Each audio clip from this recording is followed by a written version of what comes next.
Brasil, a tragédia no Rio Grande do Sul pode, claro, impactar na economia do país. Segundo especialistas, entenda os motivos, então, na reportagem de Rodrigo Viga.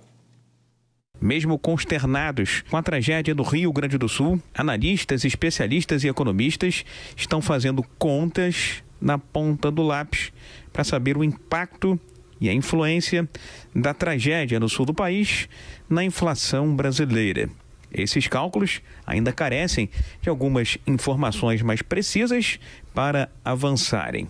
No entanto, existe um consenso entre os analistas, economistas e especialistas de que sim, essa tragédia vai impactar a inflação brasileira e pode até mexer com a trajetória de juros, que essa semana passou a sofrer uma queda menor de 0,25 ponto percentual. O Rio Grande do Sul é um grande produtor de bens industriais, beneficiados e insumos agrícolas. A pressão sobre a inflação, de acordo com os especialistas, vem basicamente de duas frentes. A menor oferta de produtos, o que, em tese, encarece os preços, e também gastos que serão feitos pelo governo do Rio Grande do Sul e também pelo governo federal para reconstruir as cidades gaúchas afetadas pela tragédia provocada pelo temporal. O economista e professor da IBMEC aqui do Rio de Janeiro, Gilberto Braga, fala até na possibilidade de um repique inflacionário em virtude da tragédia no Rio Grande do Sul. Tem impacto tanto na atividade industrial, que é muito relevante no Rio Grande do Sul, toda a parte moveleira, toda a parte de produção de bebidas, de calçados, que são bastante preponderantes dentro do Brasil. Na parte do agronegócio, nós temos o Rio Grande do Sul como principal produtor de arroz do país, relevante produtor de soja, de milho, de algodão, e esses produtos todos, além de serem por si só individualmente importantes, eles também participam, por exemplo, da composição de ração animal. Então, isso encarece várias outras atividades que dependem ou que utilizam esses produtos que são regionais. Então, por isso, é esperado um repique de inflação, além do custo propriamente dito da remodelação, da recuperação, da reconstrução patrimonial e de todas as atividades regionais. Felipe Ferreira, diretor de negócios da Com Dinheiro Nelógica, destaca aqui na Jovem Pan que esse impacto sobre a inflação poderia ser muito maior. Só não será porque a colheita de grãos, como arroz, soja e também milho no sul do país, já estava na reta final. 70% das safras já foram colhidas, o que deve amenizar um pouco o impacto, mas inevitavelmente deve refletir no preço desses grãos e o impacto indireto, porque naturalmente uma tragédia com essas proporções deve demandar recursos de recuperação e, assim como nós vimos na época da Covid, isso deve ter reflexos nos gastos governamentais e, consequentemente, na inflação. Com cidades alagadas, estradas, rodovias e pontes destruídas ou parcialmente destruídas, a logística no estado do Rio Grande do Sul também está bastante prejudicada. E isso deve rebater na inflação e em outros indicadores econômicos. O economista do Instituto Brasileiro de Economia da Fundação Getúlio Vargas, André Braz, acredita sim que haverá uma pressão inflacionária em razão da catástrofe no Rio Grande do Sul. No entanto, não acha que exista um risco de o país estourar a meta de inflação para esse ano de 2024. O comércio varejista não está funcionando, né? Ou funciona com muita precariedade e é uma escassez muito grande de produtos. Mas no segundo momento, assim que as águas abaixarem, a vida começar a voltar à normalidade, pode ser que essa escassez se transforme em aumento de preços, né?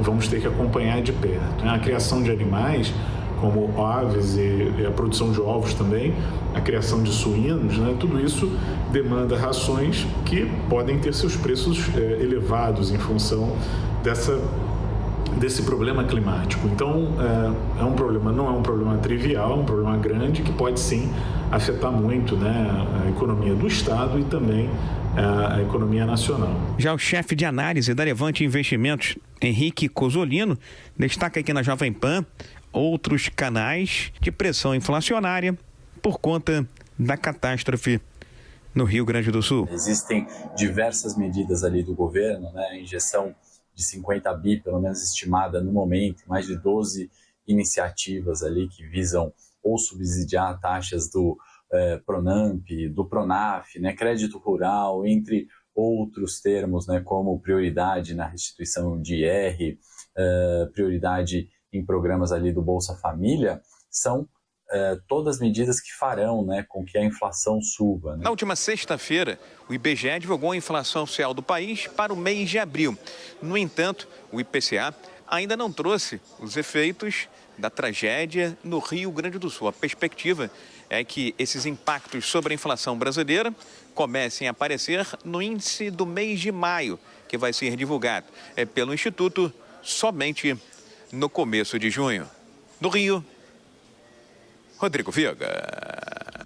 Ô Diego, nessa semana a gente teve a reunião do Copom e houve um corte mais tímido do que os economistas ou gostariam, né? Porque essa bola já era cantada, mas de qualquer forma a gente tem que falar, claro, dos resgates, do drama humano dessa tragédia no sul do país, mas pensar também na questão econômica, porque alguma coisa vai acontecer, algum ponto em relação à economia a gente vai ter que discutir lá na frente.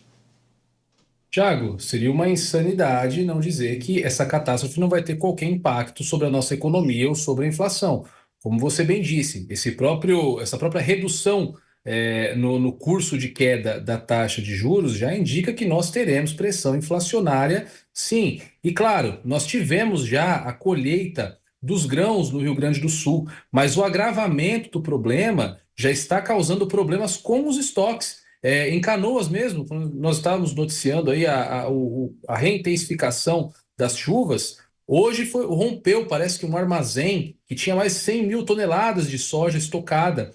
E, enfim, os grãos estocados também começam a se perder com o agravamento da crise. Então, sem dúvida, diversos fatores aí, seja a necessidade de mais investimento público para a gente recuperar o Rio Grande do Sul daqui para frente, que, como eu disse, parte de uma estimativa conservadora de 20 milhões do próprio governador Eduardo Leite, até estimativas que passam dos 100 bilhões de reais em um cenário de déficit fiscal recorde. Temos que esperar, sim, uma certa pressão inflacionária, temos que ver como é que vai ficar a questão da importação dos grãos, do arroz, do feijão, que nós tratamos hoje aqui também, como isso vai influenciar nos preços. Fato é, diante de uma crise humanitária, diante de uma crise estrutural, de um Estado que colabora com mais de 5% no PIB do país, certamente nós teremos graves resultados para a economia do Brasil, que já não se encontrava em um patamar muito bom. Teve o crescimento de 2,9% do PIB, mas no quarto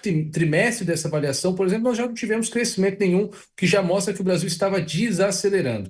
Realmente temos que esperar a conclusão, o fim dessa crise, para conseguir estimar as perdas e, a partir de então, fazer o cálculo dos reflexos disso na nossa economia.